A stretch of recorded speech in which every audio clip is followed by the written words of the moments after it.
ডায়াবেটিসে শাকালু বা কেশর আলু খেলে কি হয়? হ্যাঁ সুপ্রিয় দর্শক মণ্ডলী, আজকের ভিডিওটিতে আপনাদেরকে জানাবো যে ডায়াবেটিস হলে আপনারা শাকালু বা কেশর আলু খেতে পারবেন কিনা, বা শাকালু ডায়াবেটিসে খেলে কি কি উপকার হবে এবং কি কি ক্ষতিকর দিক রয়েছে। পাশাপাশি ডায়াবেটিস রোগীদের জন্য শাকালু খাওয়ার সঠিক পদ্ধতিও আপনাদেরকে আজকে জানাবো। তবে তার আগে সুপ্রিয় দর্শক মণ্ডলী, আপনারা শাকালু খেতে পছন্দ করেন কিনা অবশ্যই কমেন্ট করে জানান। তো সুপ্রিয় দর্শক মণ্ডলী, welcome to my channel digital health tips. স্বাস্থ্য বিষয়ক যে কোনো পরামর্শ পেতে চ্যানেলটি এখনই সাবস্ক্রাইব করুন। তো প্রথমেই সুপ্রিয় দর্শক মণ্ডলী আসি যে ডায়াবেটিসে শাকালু বা কেশর আলু খাওয়া যাবে কি না। ডায়াবেটিস রোগীদের জন্য শাকালু বা কেশর আলু কিছুটা মিশ্র প্রতিক্রিয়া হতে পারে। এটি খাওয়া উচিত কিনা সেটি নির্ভর করে কিভাবে এবং ঠিক কতটুকু খাওয়া হচ্ছে এবং ডায়াবেটিস কত পয়েন্ট রয়েছে সেটির উপরে নির্ভর করে। তো সুপ্রিয় দর্শক মণ্ডলী, আসুন ডায়াবেটিসের শাকালু খাওয়ার কিছু ভালো দিকও কিন্তু রয়েছে, সেটি আগে আপনাদেরকে জানাই। তার আগে আপনাদের ডায়াবেটিস আছে কিনা অবশ্যই কমেন্ট করে জানান।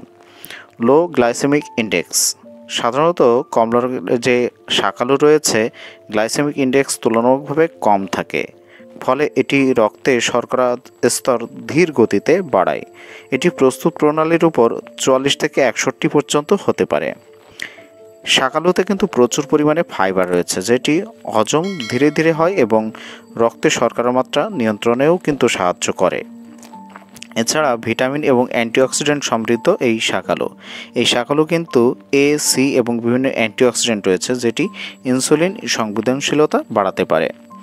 কিন্তু সুপ্রিয় দর্শক মণ্ডলী, এই শাকালু খাওয়ার কিন্তু ক্ষতিকর দিকই বেশি ডায়াবেটিস রোগীদের জন্য, সেটি আসুন জানিয়ে দিই। পরিমাণে যদি বেশি খেতে থাকেন তাহলে কিন্তু রক্তের শর্করার মাত্রা খুব দ্রুত বেড়ে যেতে পারে। যদিও শাকালুর গ্লাইসেমিক ইন্ডেক্স তুলনামূলকভাবে কম, তবুও এটি একটি স্টার্চি বা শর্করাযুক্ত খাবার। অতিরিক্ত খেলে রক্তে শর্করার মাত্রা বাড়তে পারে।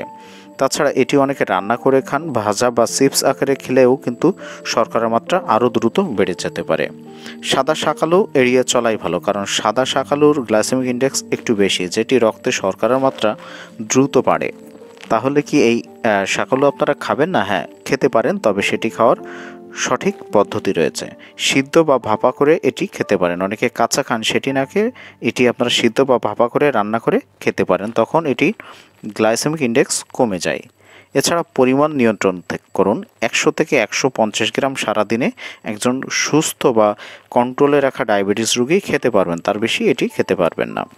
প্রোটিন এবং ফাইবারযুক্ত খাবারের সঙ্গে এটি খেতে পারেন। মাছ, ডাল, বাদাম, সবজি ইত্যাদির সঙ্গে আপনারা যদি এই শাকালু খেতে পারেন তাহলে শর্করার প্রভাব কম হয়। ডায়াবেটিস রোগীরা শাকালু খেতে পারেন, তবে পরিমাণে নিয়ন্ত্রণে রেখে এবং সঠিকভাবে খেতে হবে।